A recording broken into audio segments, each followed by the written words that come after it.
Like, you and I are both, like, we're big guys. We like to eat. We like good food. We like getting drunk. We like to eat. But, like, that's a lot of food. Just, yeah. Like, that's a lot of stuff. Chow down on a pizza. 2 pizzas. Although he is British, so they could be, like, personal pizzas from Tesco or something. I don't know. Those are pretty. I've had personal pizzas. Like, you get them from those, like it's a grocery store, but then they have a little, like, Papa John's or Pizza Hut section, or one of those, like, super malls, like one of those little personal ones. They overcharge the fuck out of you for them, but they're pretty good. It's a convenience fee. Yeah. By the way, small self-plug. We will be back tomorrow at 2 p.m. Eastern Standard Time, so that's in about 21 hours. We're going to have an 80-person Vietnam operation with a lot of different communities coming in. If you liked the fob builder thing that TSB did a few weeks ago, that was actually the test stop for this operation. So it's literally going to have double the player base of that op, 2 separate fobs to defend, and it's going to be double the time as well. It's going to be a 4-hour thing, and I hope it goes well because that means we're going to have a monthly multi-community ops, potentially even 2 of those a month through Rogain's framework and TSBs once we develop it. But anyway, round has begun. Well, let me self-plug as well. Yep, Tomorrow at noon, 2 hours before Liru's thing, I will be shoutcasting an AFI TVT event, which is also, incidentally, Vietnam. It is an asymmetrical TVT between U.S. Air Cav and Viet Cong. It's going to be a lot of fun. Going to be up to about 3 hours long. I'm going to have a full write-up and everything. And yeah, it's going to be something neat with a new group. So if that sounds interesting, show up a couple hours before Liru's thing, and then once I'm done, I'll probably pass them right off to you. So you won't miss out on much at all. That's cool. I didn't know they were doing a Vietnam asymmetrical thing. I love PvP that's asymmetrical. It just has to be done right, because if it's not, it's hell. Yeah. I've been there. Like, CCO7. Well, I've been I won't there. say what, but you know what I was about to say. Oh, I just said in my chat, I've been there. CCO7. It was hell. Oh, okay, yeah. No, I watched the stream. Yeah, CCO7. It is what it is. Oh my god. We are here on Halanma with a terminal rush. Lord, ask between this round and round 3. I'll answer Zoo's questions. Russians and BLUFOR, Marines probably. But yeah, you want me to start going off of the Red 4 faction? Yep, sorry, I was just confirming that these Humvees are the Those are ones. actually the up-armored ones. Yep, one is up-armored, one is not. Interesting, which means they're not the same designation, so but they were listed as the same designate. Yep, someone lied. Exactly. All right, so Red 4, attacking faction. Sorry, do you want to start? Go ahead and start. I thought you said me to do it, so go ahead. I was making sure I was good. But yes, Russians are the Red 4 faction for today, using 545 AK-74Ms, SVD for the marksman rifle, PKMs and PKPs, and 7.62 by 54R for their machine guns, and as well as RPG-26s distributed throughout the squad, and NAFs is holding on to the RPG-42. So pretty standard military stuff. In addition, they have 2 quad bikes with the X-ray team, 2 BTR-80s with 14.5 anti-material cannons, 2 Gaz Tigers that are pretty decently armored, I believe, and then 4 Gaz trucks, which can hold, I think, like 18 people. So plenty of transport, as well as, however many they want to fit on the BTRs. I think they can hold like 18 as well, both inside and on the top. They also have the KA-60. Yes, I forgot about that. They have a K-60 with no pylons, but they could also use that for some quick transport of a squad or some kind of fire team element. One thing to bring up, though, this is a rush objective, though, which means the objectives have to be done in order, and it appears to be terminals. So a rush with the helicopter is probably not going to be the best thing to do. No, depending on how they set up their defenses, they do actually have... Red 4 doesn't know this, but... all right, Big Bob, I'll pass that. BLUFOR is confined to the Terminal 2 area until the round begins. So they may not even try to go to Terminal 1, because it's actually... based on the distances, I think BLUFOR is a bit more of a straight shot with the MSR that leads directly south to Wupaka, but... it's going to be... They're not going to have much time to dig in, if at all, so they might just go for Terminal 2 and Terminal 3. But yes, this is based off of the Battlefield game mode rush, so they have, I think it's 90 seconds to hold the terminal once it's activated. If the terminal gets deactivated, the timer resets, and yes, they have to take them in order. in, Terminal 1, Terminal 2, Terminal 3. Real quick, the designation for the Humvees, the 115, I already forgot, 1151, it just means that it can be up-armored, not that it is up-armored. So it's just the chassis of the Humvee itself rather than anything. Yeah, that's one of the things. Fort Galen out. Thanks for the 44-month resub. Hope you keep enjoying the operations. Hope you get a kick out of this. Yeah, you can tell which ones are up armored. And Tommy Boy Matt, thanks for the 5 gift subs. If you got a sub from him, make sure you thank him. I hope you all keep enjoying the ops. Hope you're staying safe on COVID. Hope you're getting a kick out of this stream. A little bit because it is very dark. All right. Your camera? Did you get your face cam working? No. Oh, okay. Because of course not. All right. Well, otherwise, we touched on BLUFOR, 5.56 rifles, the standard Marine Marpat you see. They got 2 M2 Humvees, one that is open, one that is up-armored, and it has the working camera system with it as well. It looks like it's slightly getting brighter, so by the time Safe Start ends, it will hopefully brighten enough for people to see a little more clearly. I'm using my little hand light here to see everything, but let's start touching up on the objectives here. So Terminal 1 is in a little bit of a military outpost here. It's tucked away in this little building. Both sides are going to see the exact position of that terminal. But it's got a fence perimeter, so not really good for that. What am I trying to say? It doesn't have a good perimeter because it's just a wire mesh fence. You can easily shoot people through. It doesn't provide any good cover or concealment. Yeah, you can enhance movement over it too, I believe. You just ignore that the barbed wire even exists and just hop right on over. But otherwise, I mean, they've got this nice little side barracks building, but actually it's more of like an office building, but you see it in military complexes. You can get on the roof, though, and fortify that, but because it's out of the BLUFOR Safe Start zone, you're not going to be able to see any BLUFOR fortified tool use in this sector. So it's not a bad sector, but I wouldn't be quick to rush people in to defend it, as you said earlier, because it's outside of their zone. Yeah, I think that's going to be the case, just because it's, like I said, they could just follow the road going straight south, but they don't know exactly where Red Force starts, so they may assume that they start maybe in the town of Nyman, and it's a lot closer than where they actually are.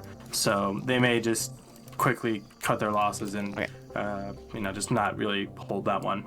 Real quick, I gotta answer something in chat. They do limit NA people from the NA server and EU people from the EU server. NA communities have first dibs in RSVPing for the NA server, and the EU communities have first dibs in RSVPing for the EU server. That's why you see NA players from communities have to join Centaur to join into the NA branch, and EU communities have to join Centaur to join into the EU branch. Communities can only RSVP for one event or the other, not for both, week to week. Sorry, I just wanted to answer that in chat. No, I didn't even know that. That makes sense. Well, I'm just clarifying because people are asking a bunch of questions on how it works, so I just want to be informal. But anyway, back to Terminal 2. Terminal 2 is a bit of a residential area, a bit of a 2-story farm building. Limited access inside. Windows will be looking out southwest over where Tessic is building a nice little watchtower position with some HESCO barriers and such. But as the terminal itself, it's going to be in this wooden long barn area, or not quite long barn, but like a short barn, I guess you could say. But it's right in the middle of that. You could shoot through that wood fairly easily, peek through it as well through the little cracks and holes. Nice. Some chicken coops and log piles populate the area around it. It's not terrible. The field going from east to south, that open area should provide some open ground for easy defenses. And yeah, actually, looking around it, it is pretty well open from the west and the south as well. They'd have to be got into the open at some point. So we could see a Thunder Run once they get up closer, or maybe they'll just have the right on, Maple. Thanks for coming by. Suppressive fire while the Maple syrup, man. I love that. And smoke it. But not a bad position. Tessic obviously is putting up some defenses more towards the road. And yeah. It's a good call. He's trying to capitalize on putting Overwatch elements to cover this open field, just in case infantry try a smoke rush or a Thunder Run. So it's a good call there to get a good fortified position. in that spot. I could see BLUFOR just building a lot of fortifications around Terminal 2 and trying their best to hold it, and then maybe a skeleton crew at 3 just in case. Because weirdly enough, for these rush-style events, we do see the attacking faction sometimes treat it like it's a regular non-rush and still send a force to the rear elements, only to just split off, you know, from the main attack and just weaken themselves and usually get killed. You remember that Zelenogorsk fight? For Chernarus 2020, when they sent, like, their main force to the 3rd terminal, or was it the 3rd sector, that couldn't even be capped yet, and they just got annihilated in there? It was so... I don't know, I still don't know why they did that, but I hope we don't see that here today. What I would like to see BLUFOR do is take one of the vehicles. A quad bike would work for this, or one of the unarmed Humvees. Have someone with an explosive satchel drive up to Terminal 1, rig Terminal 1 to blow, and then go hide and then set the charges off as the enemy force comes in. Yeah. That would be smart. That'd be a good way to do it. Well, we've seen that happen before, but it's like you almost need like a spotter and the clacker, you know, be 2 separate people, because it takes a second to pull up the, you know, ace menu. Yeah, they have to be sitting on that menu, but you can look at it and still have that menu up if you're prone. You just have to find a really good spot to hide. That is true. All right, you want to look at Terminal 3? We still got 5 minutes. Sure. Absolutely, I will look at Terminal 3. Terminal 3 is it's middle of bumfuck nowhere. Shitter shack. Yeah, we've seen this kind of area before, but it is very much in the middle of the woods. It's where Finn comes out with Iander on their summer holidays. They come out to a cabin in the woods and they have some fun together. But yeah, they have some natural rock formations. The terrain kind of lends itself to a nice pocket defense if they hold those ridge lines. But the tree cover, especially to the the thick trees we're having here that are right on these hills, just offer way too much cover and concealment for an attacking force to come in. This is not a good defensive AO, so I think BLUFOR is just going to go all eggs in one basket, hold Terminal 2. We do have actually a lot of people looking to go north, so I mean obviously similar to what we saw with the last one, they have a lot more room to go north. They go all the way to the town of Saint-Pie and set up there and then push west to Terminal 3, but maybe they'll just wait for everyone to get loaded up before they do that. But yeah, similar to what we saw with Takistan in the first round, just looking at the map, that's kind of all you have to go off of before you actually get there. But yeah, I don't think that's going to be a good spot. I think based on the amount of... Go ahead, sorry. If they had access to Hupaka and they could have set up this would have been a great town to defend, and we've seen it defended before actually, I'm pretty sure. But because they'd have to rush down here if they wanted to hold this first terminal. It's not worth it. Try and do that. Yeah, it's not worth it, because then you can't set up a good defense in the 2 minutes tops that you would have before Red Force starts knocking. Based on what I'm seeing deploy here, I think BLUFOR is going to go for that all eggs in one basket approach. No, I'm not writing FNF fan fiction. God damn it. But I mean, they're building some really good perimeters here, and they could space themselves out and hold a lot of territory. So I'll be curious to see how this all plays out. But with that all eggs in one basket approach, it's going to be a very lengthy firefight, because whenever the defending side picks one spot to just hold on, they're not really relying on the clock. The clock can be one of your biggest allies as a defending force, which is why you usually see spread out plays. But with all eggs in one basket, you're relying on your guys to defeat the enemy despite them having a numbers advantage. And making these big kill zones to potentially catch the BTR-80s out of position with that Moz gun, that's really going to test... Who was it on there? Iander? No, it's Nafs. It's FUS. Nafs is OPFOR, though. Wait, but what are you talking about? I'm talking about BLUFOR's Mat Gunner with the Moz to try to snipe out OPFOR's BTRs that might come up from the direct south. Because those BTRs, if they're not taken care of, can be a really nasty force multiplier on OPFOR.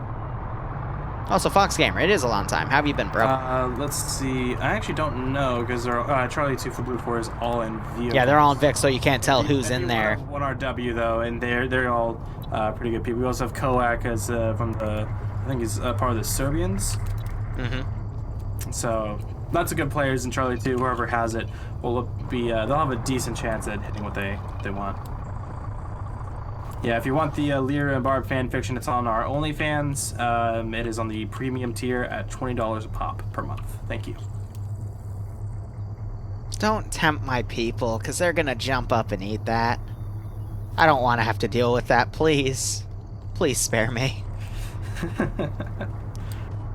Were you back in the day when Reno wrote a fan fiction between me and Sniper Wolf? No, and I don't want to don't. I had to live with that, okay? Let's not go there.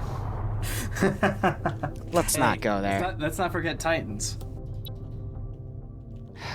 Alright, well, anyway, we have Scandi Recon boarding the helicopter here. They might be deployed on a different flank. Yeah, they Chopper's full.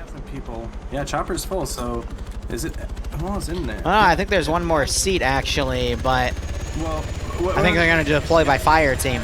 Nam, Procyon, Malum, Naps, and I am trying, Adriano, don't you worry. Yeah, I could see that this is a great great way to utilize Scandi. They could drop them off pretty much anywhere, and they can land nav themselves to be just a thorn in the side. It's a shoot and scoot kind of tactics. Do whatever they want to. That is absolutely Scandi's thing. I'd be careful about bringing Scandi up though, because we have their dominators in BLUFOR Alpha 1 and Alpha 2 UPSE. We watched them destroy Scandi 3-0 in FNF Titans. That is true, but again, that is a different game style. That's why we saw some names that we don't really see dominate in normal FNF just go ham repeatedly. But you are absolutely right. We had to kind of temper our expectations with Scandi a little bit when FNF Titans was happening. All right, so we have the armed vehicles rushing down. Good call there by the defending faction. They're going to try to use those to find and eliminate OPFOR's push in by vehicles. And even though OPFOR has some BTR 80s, those 50 cals can still do a significant amount of damage. So I'll be curious to see how much a BLUFOR can get away with before its Vics are taken out. Yeah, those 50 cals can. It's good to hear, Fox. Glad you're doing well in school. But they need to really hit them from the side.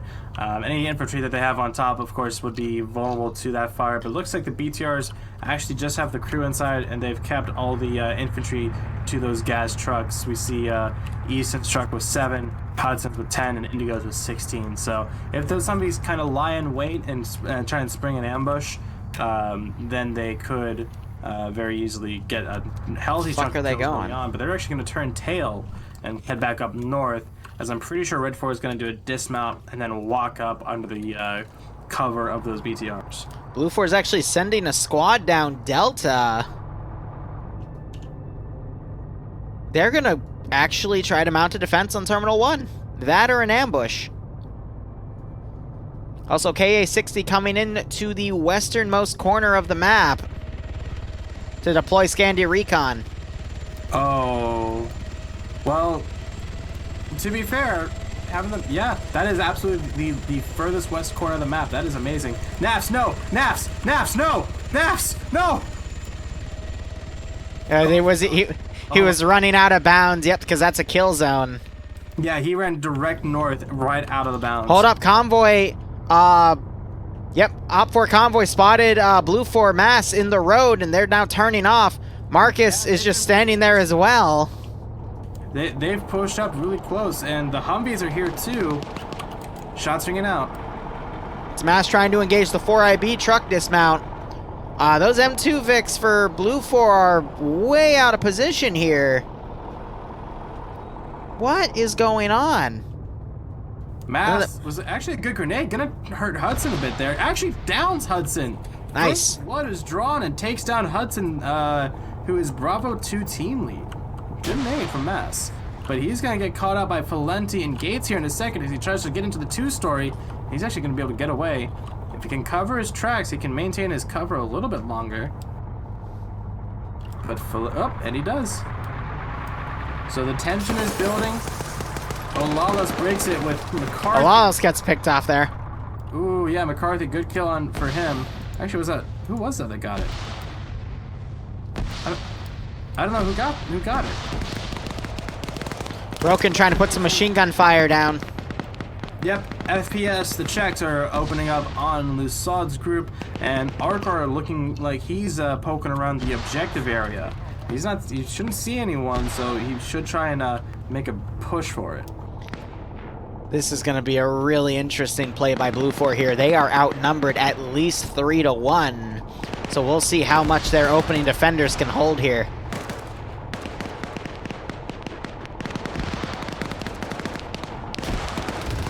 Foika getting some enfilading fire on him from Marcus, and he actually gets knocked out. Very nice. You know, this is an AO that I've actually seen used time and time again.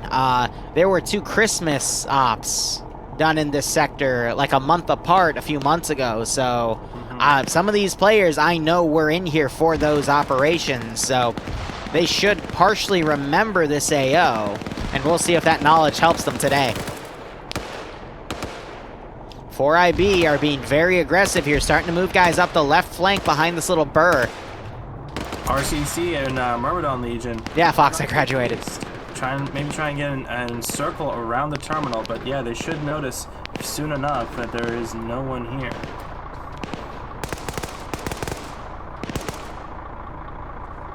So I wonder, after they take the terminal, is OPFOR going to pull back and try to maneuver around this BLUFOR defense force? Or are they going to have Echo and Delta close the gap here and attack this BLUFOR force from the northeast and just try to eliminate it outright? Because BLUFOR, from the looks of it, have been quickly pulling back. They've only taken a single casualty here, as most of them are now mounting back up in vehicles and pulling away. Yep. Ooh, Mass hits a tree and gets one of his guys in the back killed.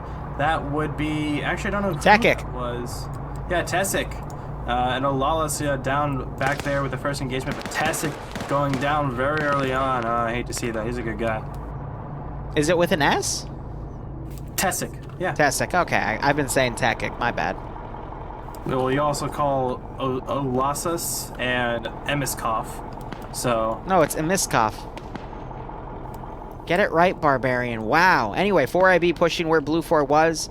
And BLUFOR, I guess we're just trying to hold the line there.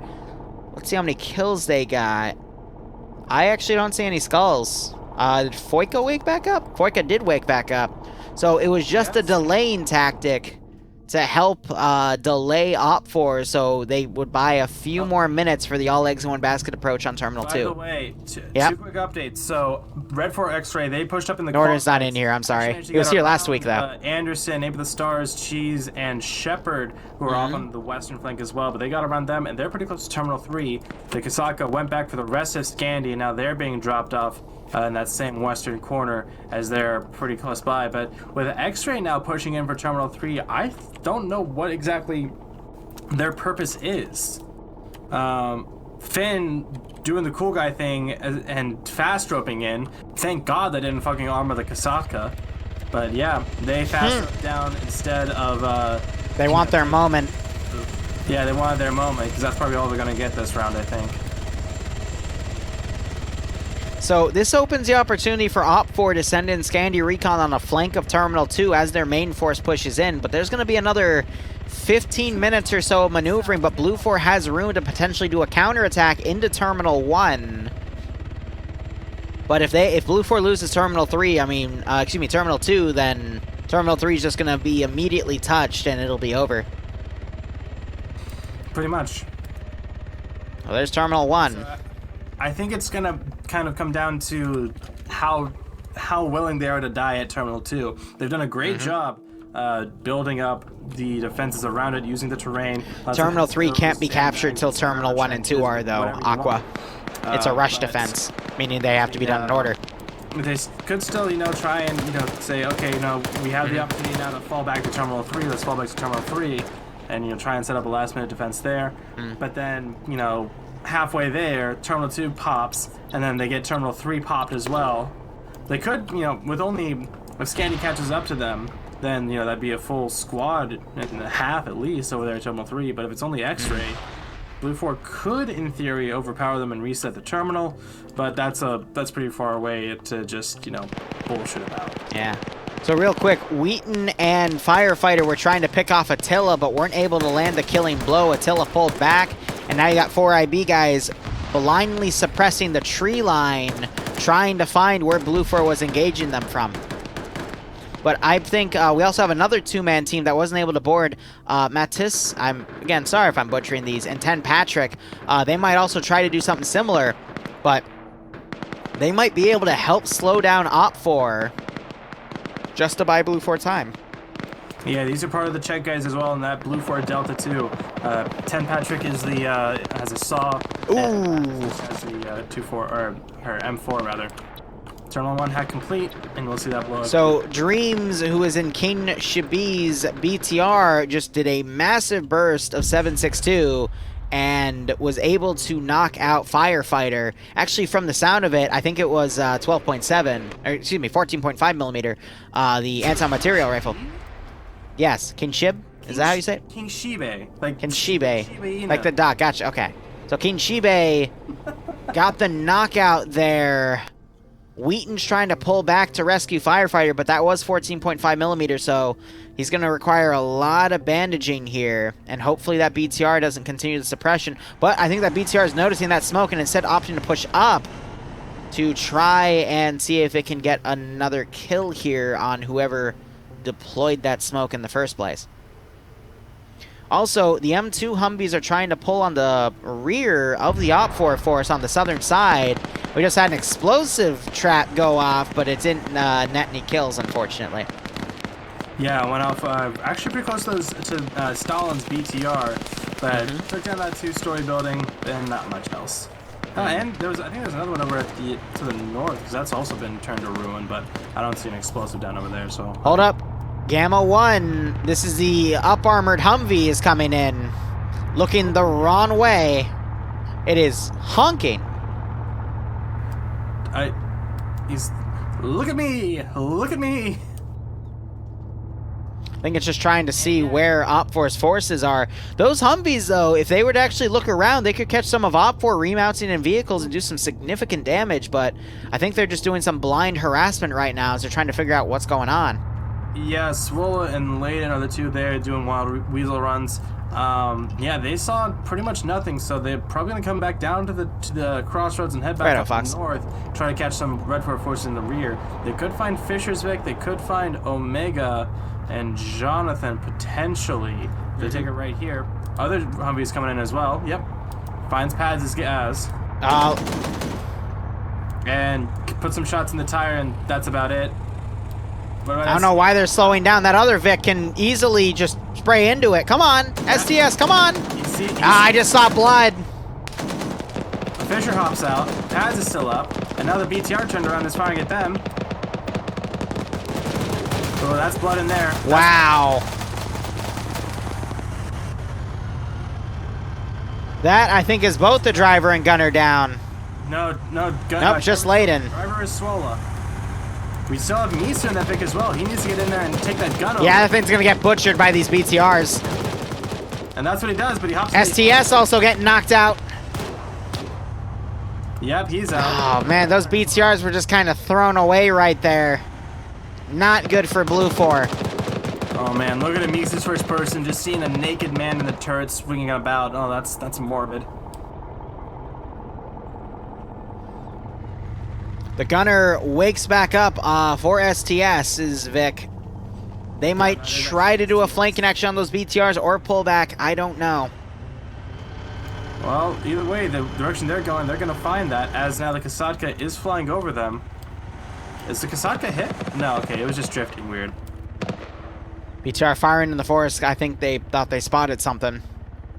But no.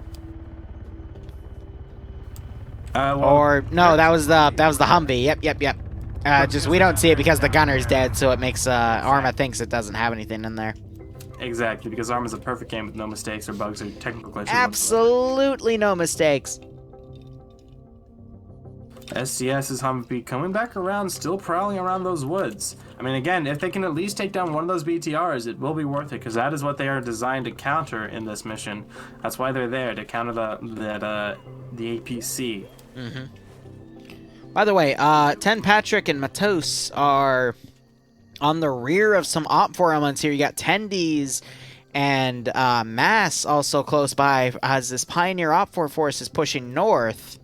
Mike is looking down at them. I don't know if he spotted them at all, but yeah, Tendies, he might spot Hudson, Chicken Bedegovic, Tendies. Valenti here. With that 203, could cause some pretty nasty damage. If he could take out Valenti, that machine gunner, that would really open him up to do a great strike. But he may just hold off. He is platoon. Yeah, I think they're going to lay low and just feed info. But Tendies is very close to hostiles right now. Oh, but Hudson coming up to his right. Did Hudson spot him? No. No. Mike just got picked off. The other group, Ten Patrick, gets eliminated. Matis as well, getting some shots real close to him. Rolls Doing his best to hold. Lusode returning fire with a GL. Misses. Mike waking back up. 50 cal, meanwhile, pulled up to the rear of King Shabi's BTR and opened fire. Tendies Also, Tendy spotted by Hudson and knocked out by Hudson. Makus also down by Lusode and Killer. Killer very good with his rifle. See some more shots put on Tendy's position. Yeah, I think that with that nade, maybe. I think he just failed to wake up as well. Yeah. Yeah, he did. He's not waking back up on his own Got accord. Wheaton now trying to fire at Alpha 1 elements. But the BTR's turned around and is looking in that direction. It's a returning fire on Wheaton's position. So he quickly goes prone to evade those bullets. Yep. That 14.5 though, just a few of those will ruin your day. Meanwhile, another firefight going on the eastern flank. Yep. No. The She-based BTR opened up on STS's Humvee again. STS goes down again in the gun. Ouch. But the Humvee is able to get out of there. Again, that's what the unarmed one, even the 7.62 could do some damage to it. But again, STS goes down, getting some help getting back up. Meanwhile, BLUFOR on the eastern flank. They have a BTR to contend with, but it is pushing up on its own. If AT were to get out, it would have a really good shot. Stanners. But there's no AT. Wait, it is Stanners with the Moz. You're right. So that was a Moz hit. There it is, cooking off. Good shot. Fastbeard now going to get out. He's going to be picked apart. Not really, actually. He gets some good shots around Holton. Oh, there it goes. I think Holton. You sure? Because he appears to be dead. I could be wrong. Who? Fastbeard? Yeah, I think I just lagged out for a second. Navy taking some shots. Nuzzy pushing up to Navy's position, knocking him out. There's the explosion. So this is the weapon squad for BLUFOR doing its best to hold. We got Thompson here on his own trying to bandage. Oh, God. Yeah, he's got about a dozen and a half or so. Redford just crawling around his position. A rock and a tree separating him from Indigo.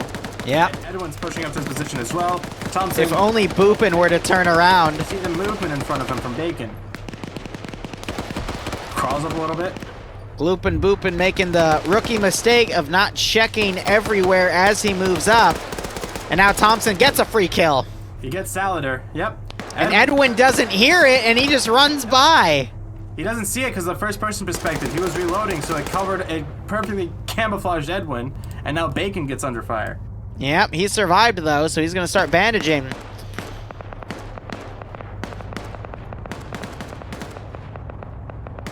We got Blucko back here. He's behind his friend's body. Thompson's going to pull back a little bit.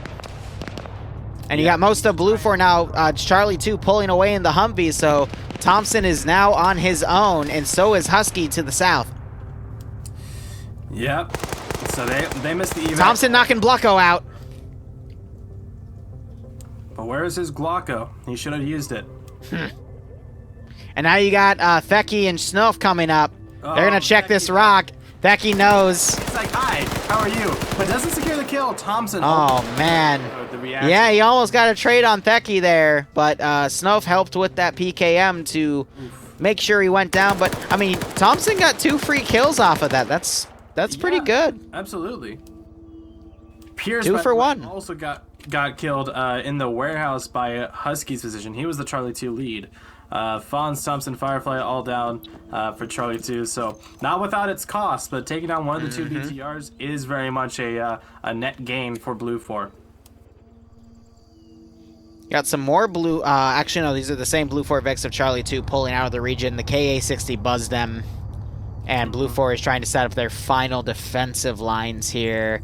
Though I do see Shepard trying to take some launch shots here, hitting some elements of Bravo 2 in the back. Go ahead, go ahead. Red 4 X-Ray, they've actually pushed east of Terminal 3 now. They've abandoned it itself. Scandy is in the back lines to the north of Terminal 3 by about half a click or so. Again, they haven't seen any kind of action. I don't think they will unless they move closer in. But leaving Terminal 3 inactive, I mean, they could try and encapsulate the rest of BLUFOR. Other BTR is... You're right. Eliminate all of them. And that would pretty much win the round for them. Would just be wiping out the rest. Real quick, the other BTR just stopped being on fire.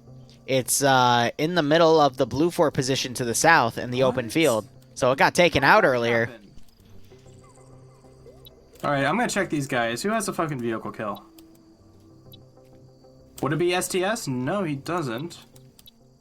Not Wheaton. Ash in the... No, not the Humvee. That didn't set it off. So then what the fuck killed him? So it cooked off. So what I'm going to look at is, does STS have his stick? He does not. So I think STS got the kill. He just wasn't credited for the cook-off kill because STS does not have his stick with him. So yes, that would make sense. So no, that does make sense. They're able to pick off the other BTR, depriving OPFOR of their vehicle support. Those 14.5 millimeters, really nasty against the defending faction here, but without those BTRs, it's going to be infantry on infantry. And now I'm trying to look around to see, does BLUFOR still have some of their 50 cal Vics? They do. Ash is still in one of them on the gun, just holding it for now. It is the unarmed one, though. Unarmored. Yeah, unarmored, excuse me. And I'm trying to find the armored one at the moment. Yeah, Swola is by it. I think they're trying to get it patched up a little bit. STS, no, not STS. Layden is still dead in the turret for that one. I think they're trying to work on getting his body out because when CSI he got into the LRAS box because like the AGS on the Gaz, it is two separate like quote unquote positions. By the way, real quick, if you look over to the east, Charlie 2 has redeployed by a barn. They dug up a few trenches, and now they're trying to use their medium machine guns to fire shots to, again, continue to slow the eastern approach of OPFOR here. Got one, too. Did they? I saw a guy drop. Yeah, one of the machine gunners. I think Snoop. Yeah, Snoop just got taken out. He was on 2 kills. And amazing. Yeah, like a few hundred meters he got taken out. Good shooting. I'm gonna pour myself some whiskey.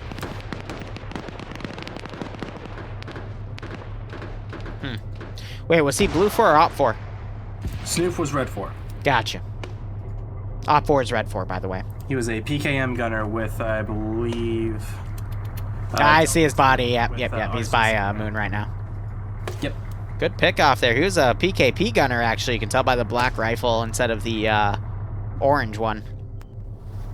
So a free kill right there. Looks like BLUFOR is going to remount and bug off. But as long as they're slowing down the advance of one of the pincers, that's going to delay OPFOR into taking Terminal 2. Because right now, BLUFOR is doing everything in their power to slow OPFOR. And we're actually going to approach the 25 minutes remaining mark in a few minutes here. Yeah. We've got an armed Humvee driving by. Okay, X-Ray has been spotted out by Armor Jesus and Flux over to the northwest, so that movement has been called out. Scandy still up to the north with their 10 or so individuals still way off in the woods, but that could cause some trouble for them. So that was the UPSE guys spotting X-Ray. Again, they're cream of the crop, some of the best. I would compare them with Scandy.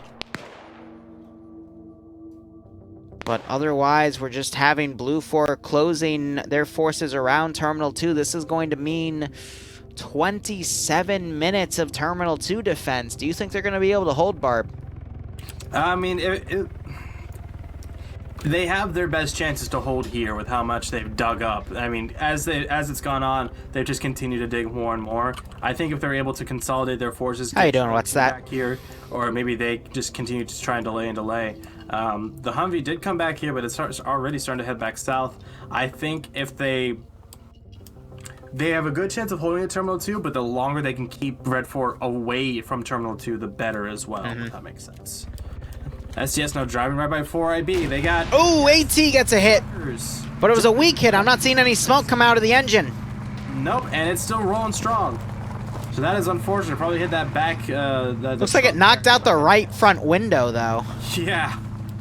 Ouch. You got to remember, just because AT hits a vehicle, it doesn't mean it's always going to get a kill. But now we're seeing a shit ton of smoke deploy by the 4IB guys. Yeah, because it was this Cheese and Dakota. Dakota with the SSWT kit. You don't for stabilizing his marksman rifle so he can get some more accurate shots there. That's enough to make 4IB route and continue pushing up to the objective.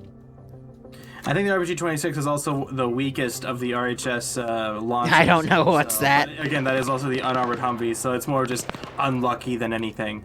Because that was a pretty... Normally a hit to the front would kill the engine, but I think they just hit to the rear. Yeah, it had to have been from the side, because if it hit the engine, or at least the front half of it, it should have hit the engine and destroyed it, so it's just unlucky at that point. Been in storage since 1965, the chemicals in it kind of degraded, yeah. Big firefight coming out to the southeast of Terminal 2. BLUFOR Delta 2, again, kind of with Red 4 Delta 2. Dardis down in killer. Yep, Dardis was able to take him out. Valenti, Gates, and Bedekovic coming around from the west side. So we're going to have a bit of a two-pronged attack coming in from these Red 4 guys. Should be able to pick apart these guys. I'm already seeing BLUFOR. Hudson just got a kill, yep. Yep. Also, Cosmonaut coming in my chat saying, the RHS Humvee just don't have enough critical parts to hit easily. It's cursed FNF for years. Yeah. I'll accept that narrative, even though I have no reason to you know. What's that saying? It should still do damage to the hull, but the hull doesn't always, you know. One AT shot isn't going to completely destroy the hull, and yes, RHS Vics are tanky as fuck. Especially the UH-1s and the BTR-70s. Those are always just super fucking tanky, but back to the action. BLUFOR getting cut apart here as OPFOR has Hudson trying to circle around as well as Bedekovic. And there's only 3 BLUFOR guys remaining. Scandy now way up to the north. They're pushing in the battle line through the east side of Sompi. So they might get into contact with King and Mike from BLUFOR as the K60 is doing some kind of runs up above. They can't do any recon or anything. They don't have a camera. I think they're just trying to draw fire, but at that height, no one is going to try and open up on that thing, I don't think.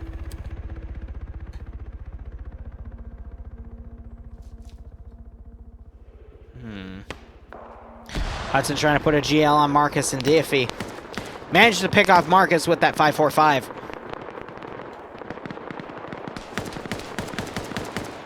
I'm a little worried about that OPFOR group at Hill 5-7 because they got some BLUFOR guys close in from the south that could quickly get encircled. Dardis getting knocked out and eliminated by, I believe, Hudson again. He's on 4 kills for himself. But I saw Dream taking a lot of fire from Alpha in the 2-story by Terminal 2. Him and his group are pretty well pinned down, and yeah, those BLUFOR guys, Anderson, Wheaton, Aim to the Stars, and STS and the Humvee now, could be coming up down there. Anderson looking for a clean shot, actually opened up with that 203. Shots are pretty high, but Dream he's been busy bandaging. Too preoccupied to really notice. And there he goes. Anderson gets the drop on Dream and sends him to, well, I guess Dreamland. Right, also getting knocked out by the defenders at the terminal site itself. Flares are being shot in the terminal to try to blind BLUFOR. Not a bad tactic. And you still have the M2 Humvee with the down gunner driving around in the open. Ooh, Anderson gets spotted out by Attila from 4IB. So like now has been spotted and should be called out. But Aim at the Stars and Wheaton there, part of an X-ray for BLUFOR, should be able to assist. And just the splitting up the attention of these guys should help facilitate some more kills. Meanwhile, past the town of Sompi, and they're just sitting in the woods.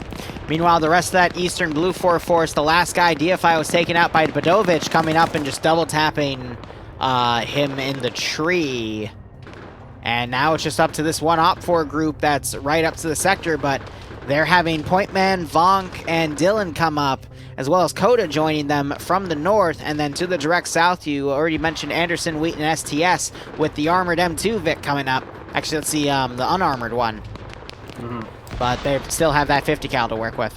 So I think 4IB is going to get encircled and killed off, unfortunately, but OPFOR definitely redeploying their forces for a northern attack, and that is where BLUFOR is not ready to counter them. So good call by OPFOR Command, who is Fisher. Well, actually, I haven't seen Command that much in FNF.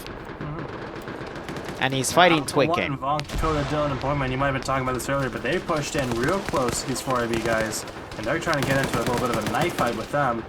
Positioning it isn't the best. 4IB have taken refuge in this house and have a bunch of windows to shoot out. Ooh, Anderson just got a good pickoff kill in that building. Are kind of turned that against them. I think 4IB is the sacrificial lamb here to make BLUFOR focus on defending the southern side, as OPFOR is now redeploying to the north, following Scandi Recon's lead. Yep. To basically just push in, take that terminal, because then the X-Ray just has to run over and take the last one, or even the KA-60 crew can land by it. Yeah, the helicopter could land in this clearing. Just immediately take it. And takes it, because they've already cleared it out. They said, yeah, no one was here. Yeah, no one's there, so might as hell, right? As far as time left, we're coming up on just more than 20 minutes left. KA-60 flying high. KA-60, if that can redeploy quickly to Terminal 3.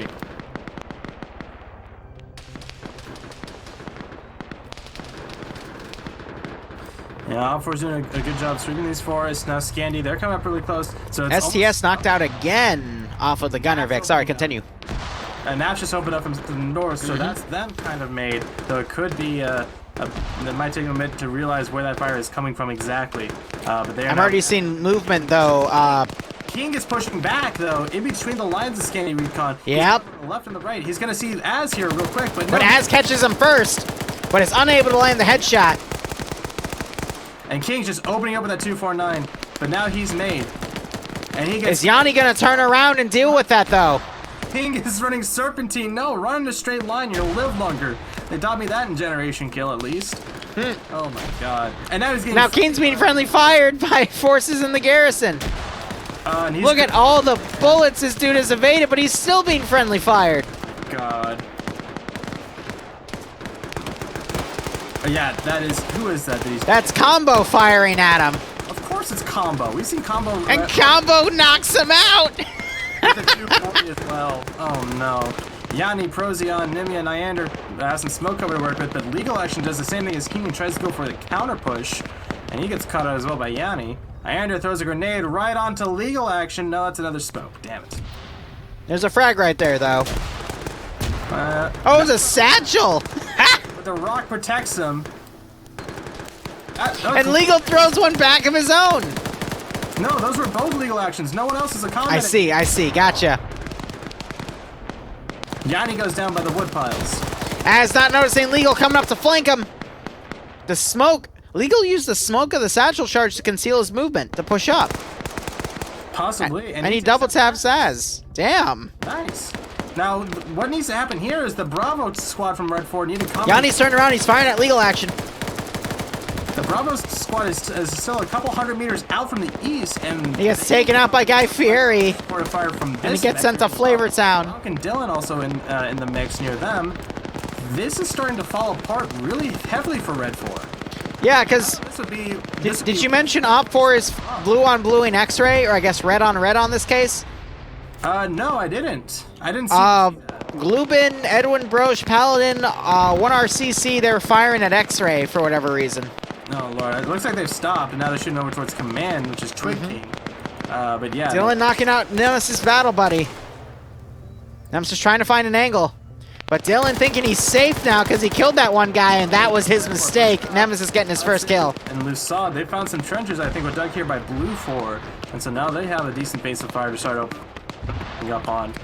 I'm not feeling real confident about BLUFOR right now because their numbers are getting really stretched thin here, and OPFOR just has that number advantage to push in on them. It's starting to put to come back into Red 4's favor. I agree. I think there was a few too aggressive plays heading back north. Legal Action is still up. What is he on now? He is and the KA-60 running flare distraction. Yeah. Is it drawing fire though? That's the important part because I don't think they are. And you got Shepard for BLUFOR right now. He's running back to Terminal 3 to hold it last second. That's pretty funny. Yep. And yeah. Clown also mounting up in a truck to try to drive there as well. AT by Magnus going by, but it misses. A 20-meter shot. Not even 15-meter shot. And it went high.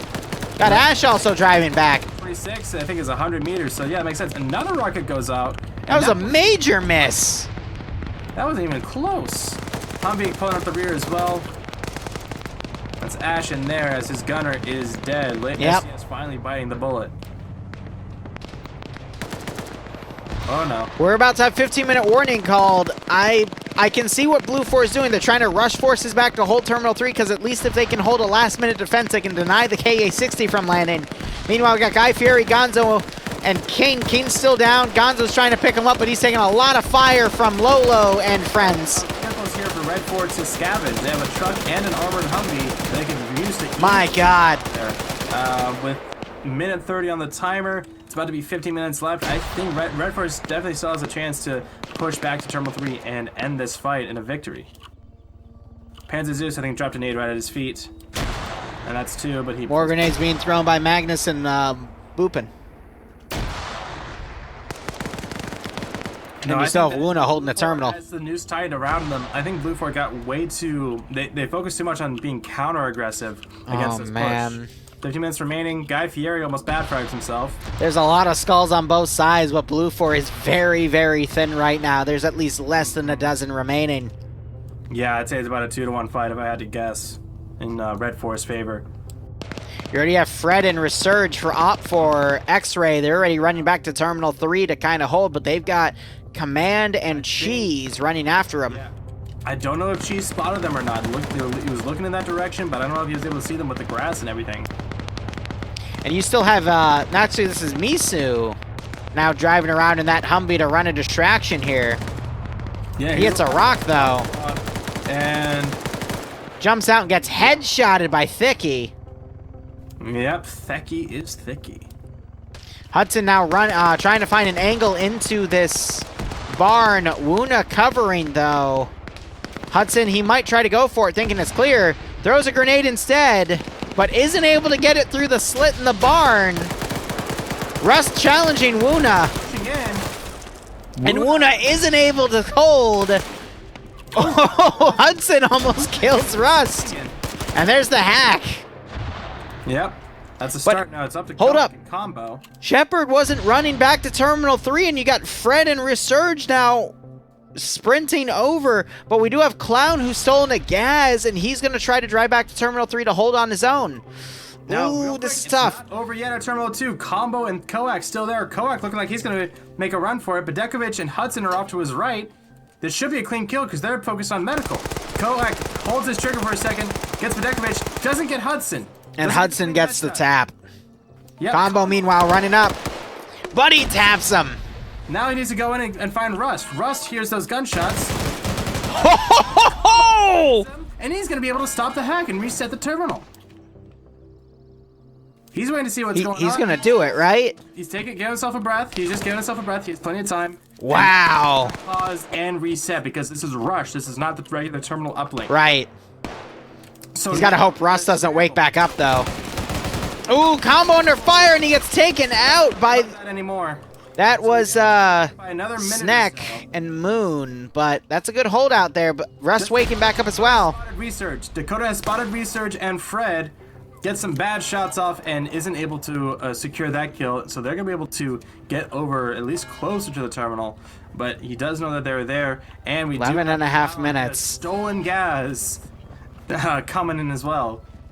I think he's going to be able to beat out Fred and Resurgence, but just barely, as long as he doesn't hit any trees. Which I think he just did. Yeah, he just got caught in a Pine, so this is going to be close. But is he going to be able to hold it for 10 minutes? I don't think so. It's going to be a 2v2, or well, it's going to be 2 separate 1v2s if they're not able to coordinate. They do have a version of BLUFOR's tracker, so Clown. How did Barb lie to you? Shepard, if they look at the map, they should be able to see each other on the map, but it's a different matter of finding the radio frequency because of the Orbat and being able to communicate with each other.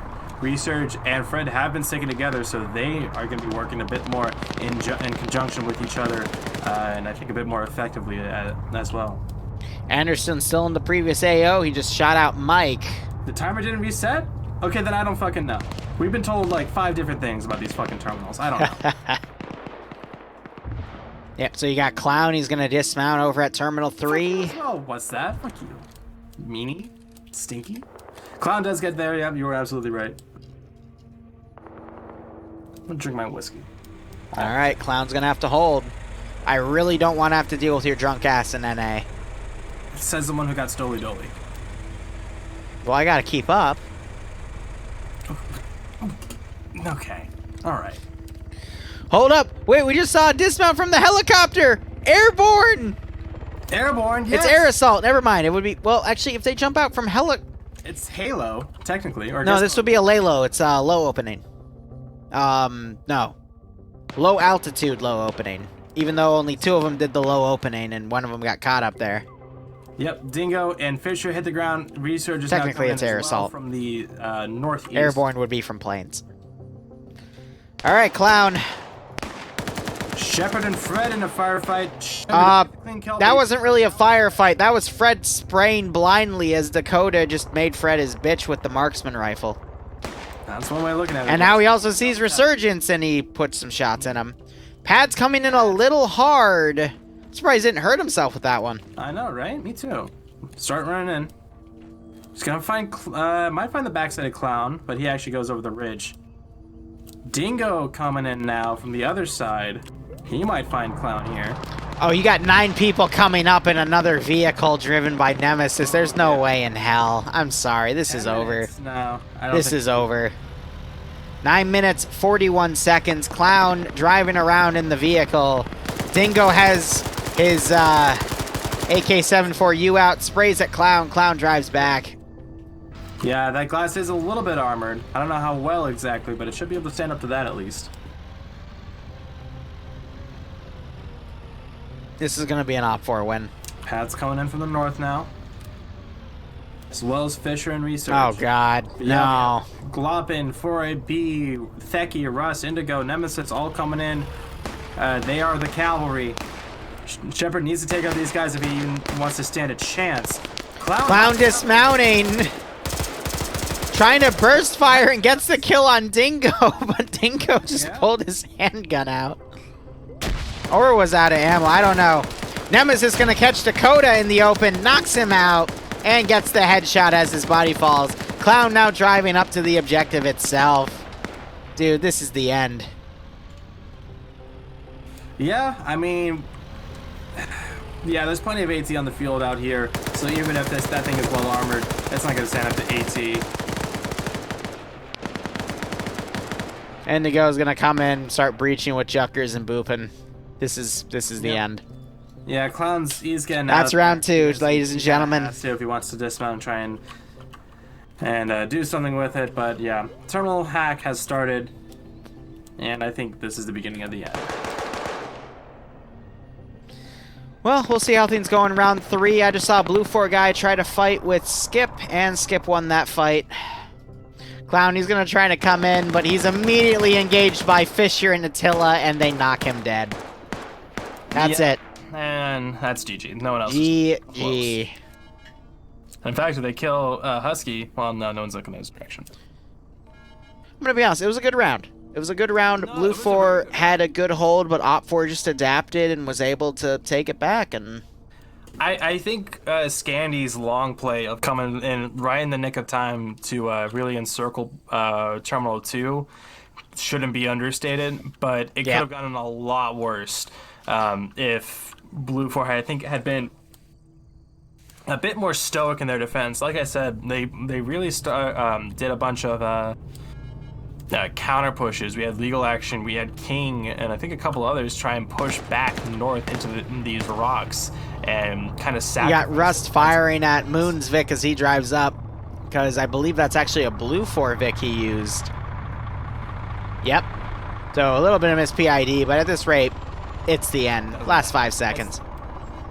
And yeah, GG Red 4. That satchel goes out by Junker. Yeah, Junker just threw one as a joke, but there's the OPFOR victory. Eason, right on there.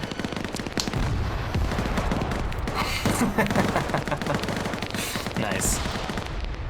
OPFOR wins. GG. They're firing up their own helicopter as it comes in. No, they've been doing some friendly fire. It'd be that way. That's a hostile helicopter.